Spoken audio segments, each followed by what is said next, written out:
for pressing play. This is the Pirate Street Journal. 3 topics from business, tech, enterprise software, and the consumer, all through a category design lens. 10 minutes per topic, 30 minutes total. I'm Bree Clark. With me is Eddie Yoon and Christopher Lockhead. Hey ho, let's go. Topic 1, New York just became the first state in America to ban new data centers. Meanwhile, Boise, Idaho is welcoming Micron with open arms. Topic 2, Apple just raised prices on almost everything and blamed a memory shortage. It's time to upgrade your Apple devices. And topic 3, the guy scanning your groceries at Costco makes $33 an hour and just became a millionaire. We'll tell you why the category of company you work for matters more than the paycheck. Before we start, a few quick reminders that timing is everything with the Pirate Street Journal.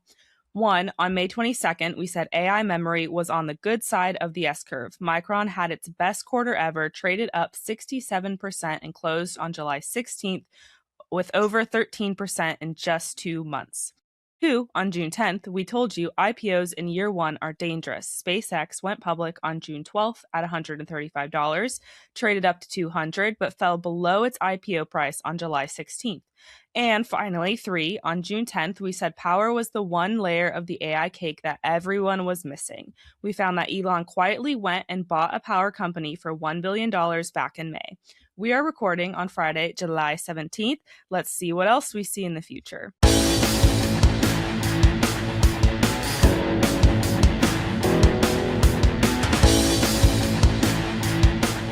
Topic 1, category kings bring more blessings than burdens. On July 10th, New York became the first state in America to ban new data centers. Governor Kathy Hochul signed it, a freeze on permits for the big hyperscale data centers up to a full year. The reason she gave, higher power bills, water use, staying on the grid. Is some of this true? Maybe, but we see more blessings than burdens. Let's go west and back to time in Boise, Idaho. 1978, 4 people started a memory chip company in the basement of a dental office. That company is Micron. Today, it employs more than 6,000 people and is the 3rd largest private employer in the entire state. Its newest expansion is $15 billion, the largest private investment in Idaho history. The first new memory fab built in America in 20 years. 2,000 direct jobs, 17,000 once you count everyone else it pulls along. 48 years ago, one town said yes to exactly the kind of thing New York is now saying no to, and it is still cashing that check today. The next Boise could be anywhere somebody decides to welcome it, maybe even the Big Island. So, Eddie, how do certain states strategically win during the AI era? Well, first of all, I think it's a choice for the future, not the past. That's kind of the first choice. We've talked about Europe is like going to the past, Asia's going to the future. And I think governors today have more power and agency than they realize, maybe than they've ever had in the history of the United States, up to the point where they decided to join the union in the first place. And so when you think about what Micron has done for Boise, when I was coming up in consulting, when I thought of Boise, I was like, that's the one place, that's a type of place that you didn't want to get stuck on an assignment. You wanted to go to New York City, you wanted to go to the Bay Area, whatever it was, right? Choice of where you wanted to go as a young consultant really mattered. And I only knew of Albertsons was kind of based in Boise, but it just did not seem like an appealing place that you wanted to go and hang out, 3, 4 days as a young person. And so it's remarkable to me that Micron even chose Boise in the first place. I believe it has to do with its founders, have some ties there. And that when I think about where all the kind of activity is from a technology standpoint, obviously you think of Silicon Valley. And then now and more you hear about Austin and Texas. And the question becomes, where else could you replicate it? When you look at a place like Shenzhen in China, I had a client that was a medical device company in Shenzhen, and I was really excited to go because it was one of those places where it's the Silicon Valley of China. It had 20,000 people in this town. It was a fishing village, say in the late 70s. Now there's 20 million people, and some might say, whether it's not a matter of whether it overtakes Silicon Valley or not. It's the idea that there can be more than one Silicon Valley.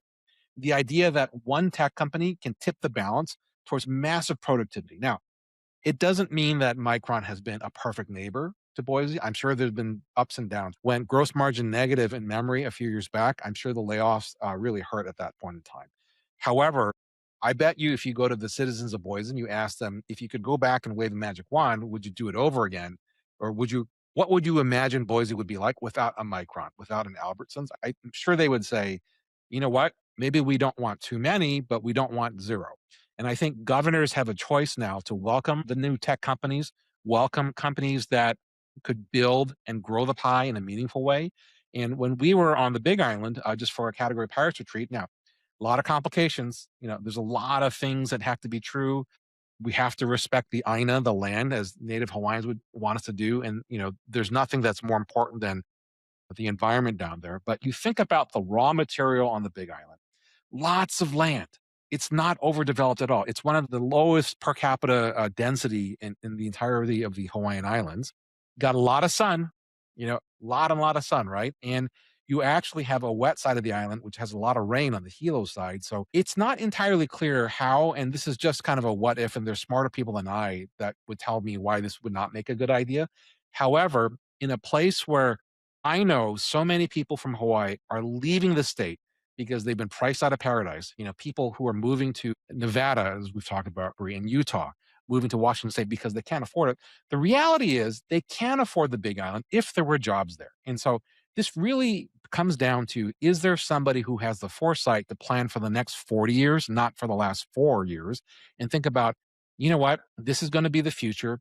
This is going to bring abundance. And yes, there will be burdens, but you just have to count your blessings in a way that say, maybe the good outweighs the bad, and let's lean forward, because what's worse is having negative population growth because of migration out of the state. That's what you do not want as a governor.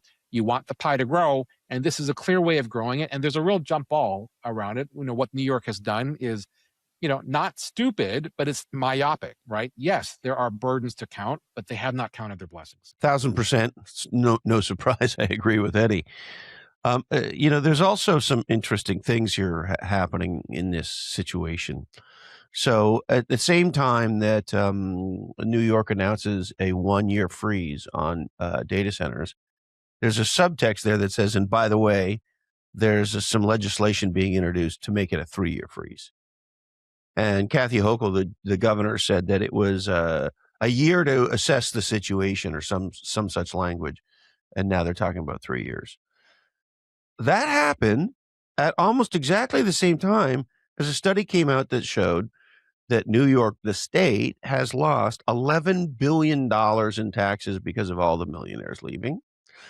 And we can't forget that it wasn't that long ago that New York State and City blocked Amazon from building there. So what the hell's happening in New York? Oh, and one other thing, of course, the mayor of New York got rent control in. Everybody goes, yeah, freeze the rent. That's great. Here's what they don't understand. I was at my my local gym yesterday, and I was talking to one of the owners of the gym, and I said, well, that would be the equivalent of the government coming in and saying, hey, you know what? I don't like how much you charge for gym memberships, and you need to lower the prices or freeze the prices where they are for the indefinite future. Well, here's what that effectively means, and this is the irony of these kinds of insane policies. Nobody's going to build housing in New York, because if the government says what a private business can charge or not charge, why would you ever invest in anything where the government is that far up your keister? And so they've lost $11 billion. They stopped Amazon. And now data centers are the future. AI is the future. So, and they've frozen rent, which has stopped all real estate development. It's like, holy shit. Hey, New York, stop opting out of the future, please. One of the things that I think is also one way to do this, as somebody who has built a career off of studies, I've come to appreciate that doing spreadsheet kung fu can only get you so far. What you really want is a proof of concept and a pilot. And so the smarter thing for the governor of New York would be to say, you know what? Yes, let's study it. Let's launch a proof of concept, a small data center, a small, or just let's put one out there. Let's see if it makes sense. And then let's get real world data, not a bunch of academics or consultants trying to do the math of like what is and what's not going to work out. And so when I kind of think about this use case of, or this imagined future of Hawaii, right?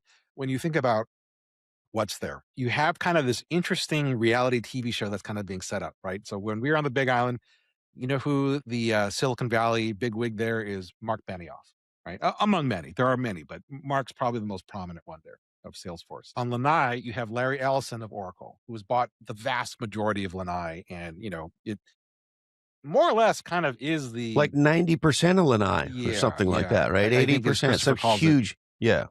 if there was a mayor of Bonerville, that's him, right? And then you have Zuckerberg and Kawhi, who Hey, has built Bree. out a, Hey, Bree. We just got Eddie to say Bonerville. Okay, continue, please.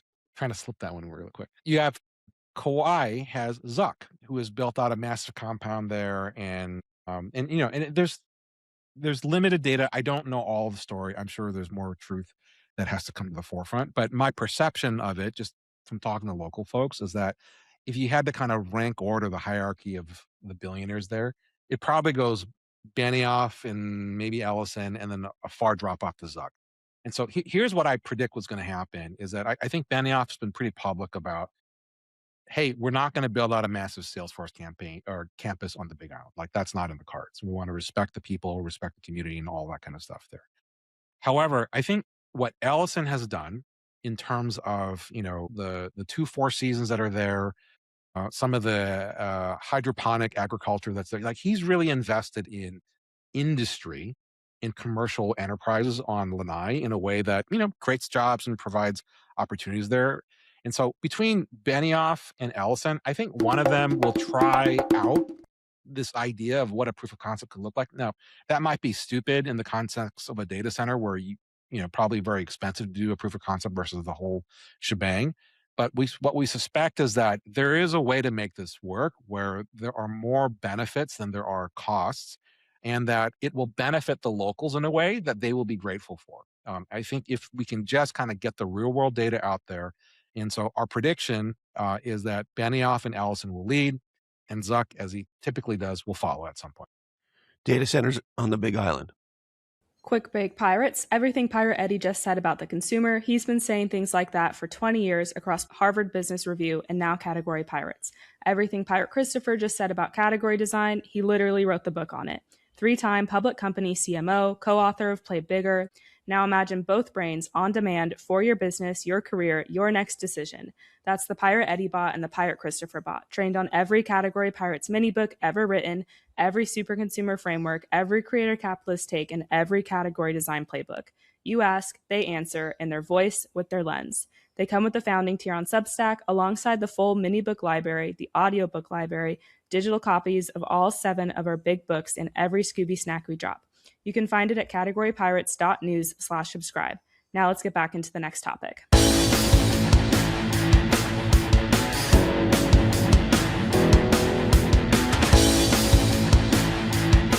Topic 2.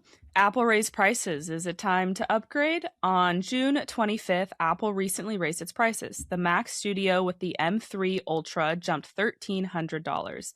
The M4 Max up $500. Even the entry-level MacBook up $100. Tim Cook told the Wall Street Journal the increases were unavoidable and called the memory shortage a 100-year flood. He's not wrong about memory. DRAM and NAND prices shot up around 60% last quarter. They're set to climb another 13 to 18% this quarter, and some analysts think memory could double again before this is done. The reason is simple. AI hardware boom is still in its early innings, which puts a clock on anybody due for an upgrade. Because the price on that iPad or Mac is only headed one direction, and Apple signaled the iPhone is next this fall. But underneath the sticker shock, there's a much bigger story here about where your AI is about to live and who gets to see your data along the way. So, Christopher, Apple's using memory as the reason to push private on-device AI. Is this the moment on-prem comes roaring back? On-prem is back. And look, it's hard to criticize companies like OpenAI and Anthropic. They're the fastest growing startups in the history of everything and anything. So, mazel tov. I mean, really. However, as legendary a job as they've done, and they really have, I take nothing away from that, but two things can be true at the same time. A mistake that they have made that has held AI back, if you could possibly believe that, is the question of who owns the data that goes into my LLM. So if I'm Goldman Sachs, and I'm writing the S1 to take SpaceX public, I do not want to be doing that with an AI who steals my intellectual capital. And this is the problem. So when the data goes into the cloud, into a set of servers that in this case Anthropic has controlled, here's what happens. Anthropic gets to see what you're doing. And they get to use that data and information for insights and for creating what we're now, I think most of us are calling the context layer, or maybe the ontology layer, but the context layer that creates reason around the LLM. The reason, or at least one of the reasons AIs hallucinate, is there's no context around them. So there's data and there's interpreting the data. That's what the context is. And so if you're Goldman Sachs, you don't want Anthropic doing this, especially you don't if you're Cursor. So what just happened over the last few months is this software development company built on top of Claude, Anthropic, took off and became another one of the fastest growing software companies ever with this development tool called Cursor. Well, guess what? Anthropic could see that growth. Anthropic could see everything they were doing because it was built on top of Claude Anthropic. And so Anthropic launched a competitor to a customer in part. I don't know that we have proof here, Bree, but it's hard not to believe because they had insight into what Cursor was doing. Now, imagine you're an S&P 500 company. You're Merck, you're Procter & Gamble, you're Goldman Sachs, you're Citibank. You're sitting here going, I don't know who these yahoos are at fucking Anthropic. There's no way. I own my data. I control my data. And this must be the paradigm going forward, both for enterprises and for individuals. And so as a result of that, on-prem is coming back, and you just watch. There will be independent categories of companies as well as AI companies building it themselves, a whole set of controls that mean one thing. You own your data. You own the context layer of your LLM, not us, and we can't compete with you. That must be the future. And so I think with that kind of massive tailwind that Christopher is talking about of on-prem coming back, which has been a massive shift for, the decades has been on-prem to off-prem with the cloud. 30 years. 1998 is what I believe the year, maybe 99, Benioff incorporated Salesforce. Yeah.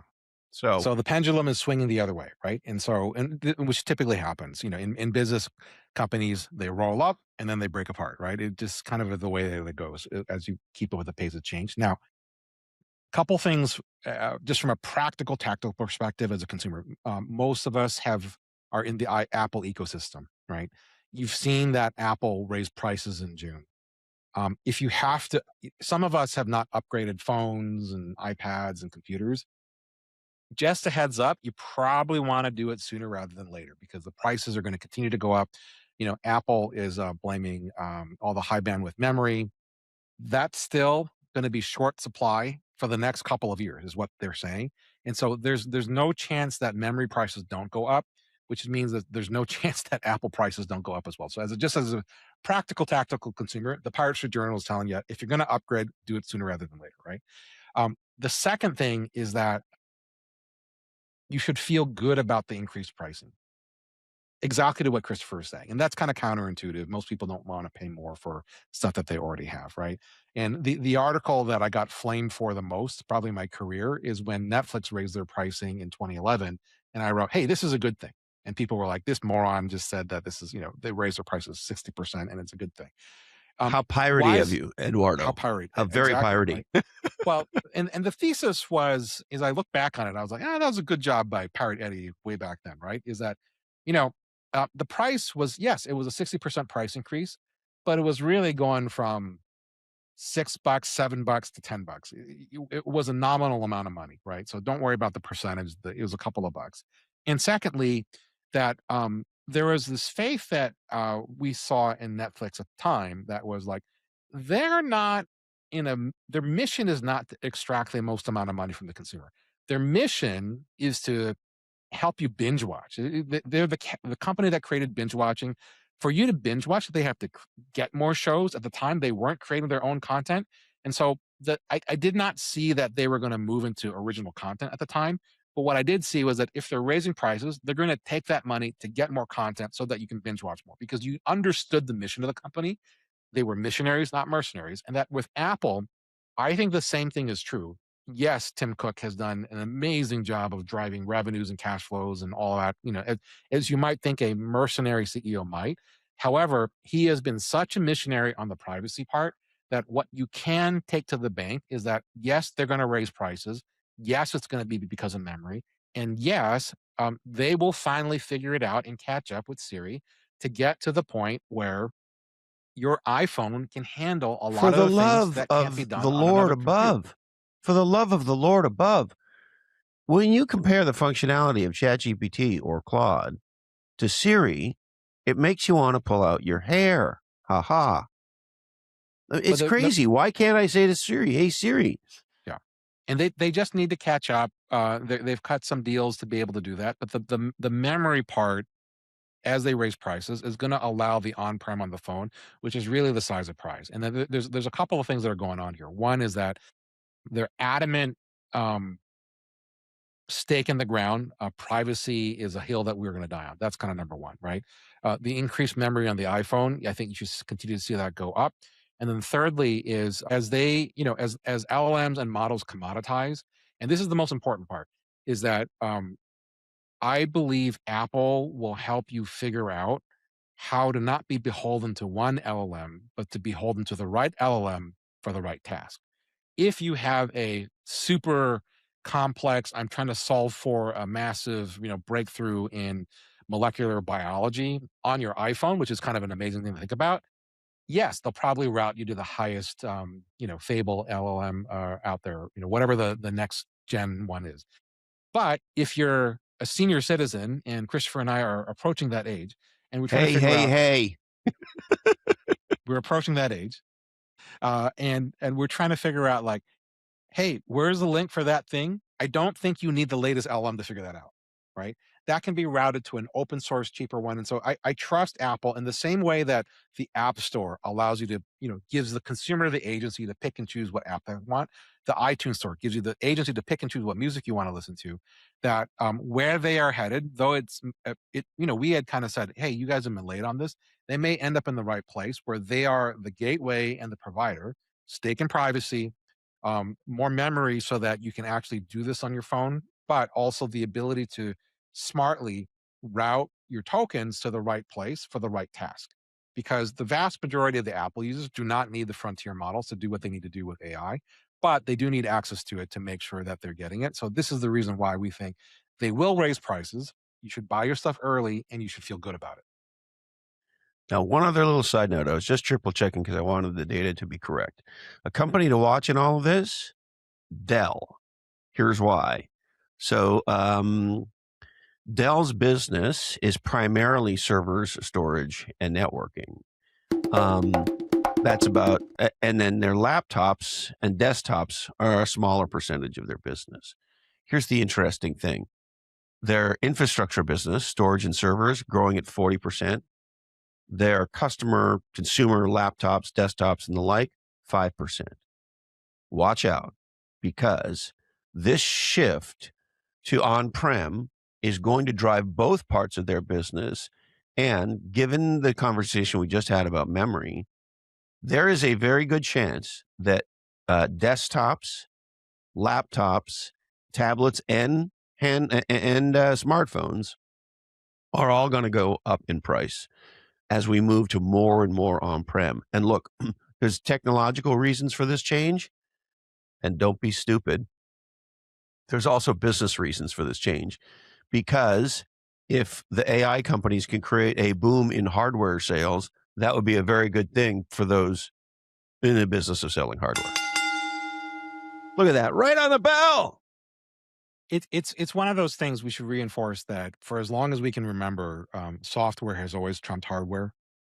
The reverse is probably coming true. We've talked about this beforehand. It's always cyclical. It's always cyclical, but it's such a fascinating time when the LLMs are commoditizing software and elevating hardware at the same time. So isn't that fascinating? Very, very interesting.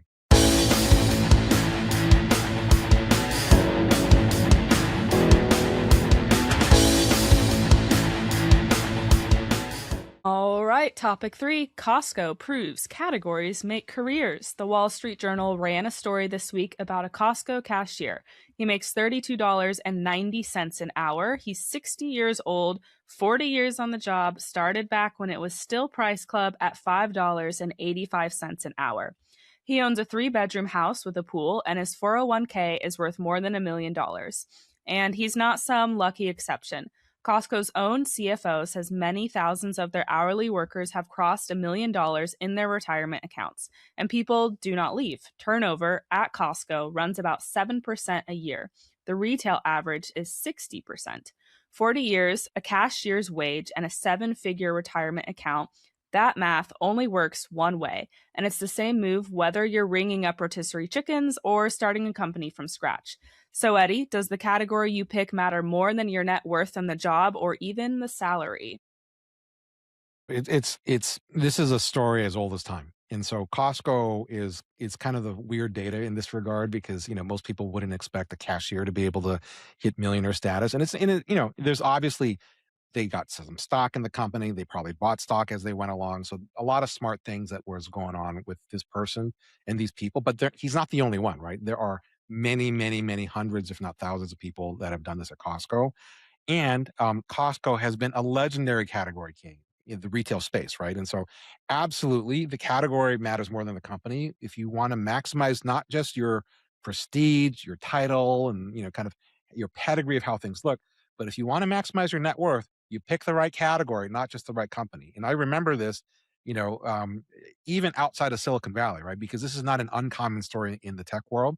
But in Illinois, when I was first starting out my consulting career, Christopher will remember this company. I worked with the company US Robotics. They made modems, and they had a monster run before being acquired by 3Com.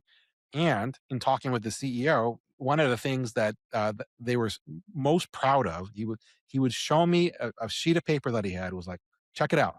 My secretary is a millionaire. The janitor is a millionaire because we gave everybody stock. And regardless of how much your W-2 said, the value of your stock went up. And when you hit the right company or category king before they're crowned, it's the beautiful place to be. And that Costco, it's one of those things where you don't just have to be like a smart, category designer or an investment analyst when you're looking for jobs. Like, what do I pick? Is this company going to be the next category king? You can see it in some of the things that just kind of happen. Right? Is that Costco very mission driven as an organization, in the sense that the way that they run their business is, hey, every other retailer marks up the stuff you buy in the store 35%, 40%, give or take. Costco says, no, it's 15%.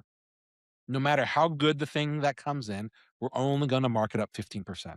So they were radically generous strategically, so consumers would show up. Now, of course, you're going to buy more than you need, and probably have some waste at the back end of it, but that's how the model works, right? They are also famous for extraordinary great health benefits, low copays, right? Even for part timers. The retirement 401k, very generous, right? There's other perks that you get along the way, which allows you to the low turnover. So those are the signs. Do they treat their supers well? Do they treat their employees well? Bree mentioned very low turnover, right? And now, and then are they growing? Because you can treat your customers and your employees well and then not make money as a business. That's not good, right? But you have to have the trifecta. Do they treat the customers and the supers well? Treat the people well? And do they treat their investors well? Is the company growing? Is the stock growing? If you find a career like that, you are better off picking one of those types of companies than a company that is famous and might look good on your resume, but they may be on the bad side of the S curve. The S curve is really what you just need to figure out. You don't need to figure out at what point, at what time. Are they on the left side of the S curve, on their way up, or are they on the right side of the S curve, flatlining on their way down? And that, when I look at the list, and I throw this out there because I'm sure Christopher will talk about the many tech examples that are out there, but there are examples that I had never even heard of, like Winco Foods, another kind of retailer, a lot of millionaire employees that are there. Stewart's Shops is a convenience store. Waste Management, who says, I want to grow up to work for a waste management garbage company, like, right? But like, you have these kind of non-obvious ones. Chobani is another one, right? Where 10% of the company was given to the 2,000 employees early on in the game. And when they kind of went out like gangbusters, it really was something magical. So You really want to look for those three things: a founder problem fit, category king on their way up, and the way that you tell they treat their supers well, they treat their people well, they treat their investors well. Amen. Hallelujah. And here's just to put a fine point on it. The category makes the company, which makes the career. You want to be in a hot space and you want to work for the category king. That's the difference. So here's an example. So in 2011, Xerox had worldwide revenue of almost $22 billion. That was in 2011. This year, they're on track to do about $7 billion. So here's the thing. If you work at Xerox, in 2011, today you're arguably a better, more improved, smarter, more effective person, hopefully. And your career has gotten materially worse. Translation, your future's gotten materially worse. Why? Xerox operates in declining categories. That's why they have declining revenue. And you could be a smarter, more powerful, more effective person today than you were in 2011. I hope you are. I know I'm trying to be myself. And you are in a loser category, working for a loser company, which makes you a loser. The category makes the career.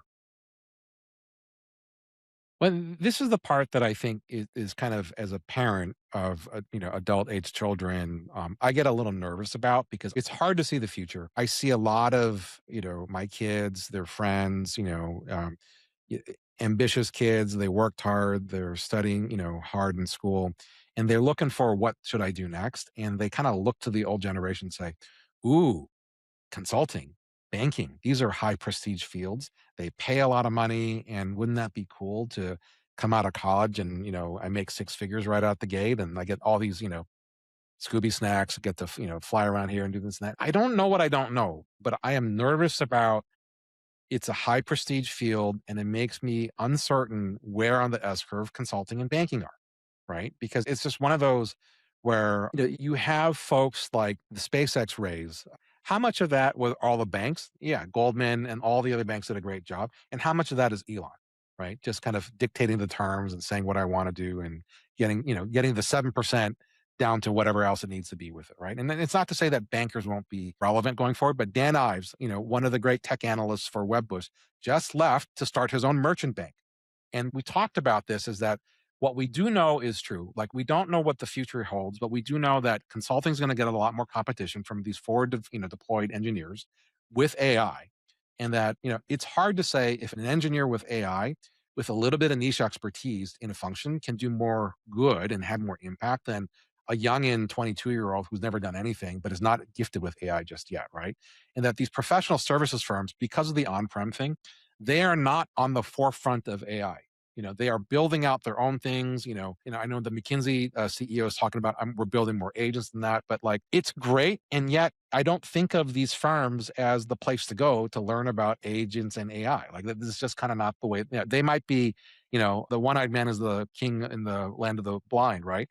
But it's not clear that these are the right professions to bet on because of the prestige. You want to find a category that people are going to say, I need 10x more of that.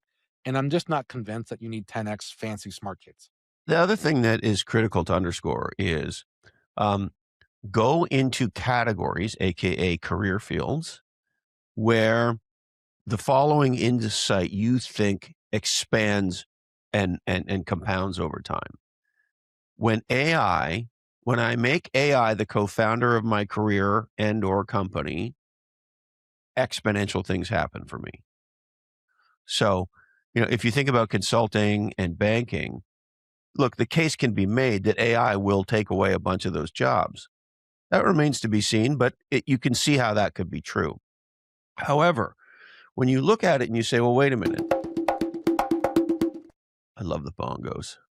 When you look at it and you say, however, what if we step back, reject the premise of the current category of work, right? Banker, lawyer, etc., and say, if I was smart and I was me, and I could think in unconstrained ways, I could actually reject the premise and I could reconsider what problem am I trying to solve for clients. And then I could reimagine that in the context of my superpower, the thing that makes me the most different, that makes the biggest difference. And then I can create leverage with AI. This is the future. And so I don't know what banking is going to look like in 10 years. What I do know, AI is going to be at the center of it. And so that's probably as we talked about, do you find a category in a company that treats their supers well, treats their employees well, treats their investors well? You also want to find a category that's put AI at the center as their co-founder. If you do that, you'll probably be okay. Because I think, Christopher, you raise a good point that the future may not be as simple and clean cut as this sector goes up and this sector goes down.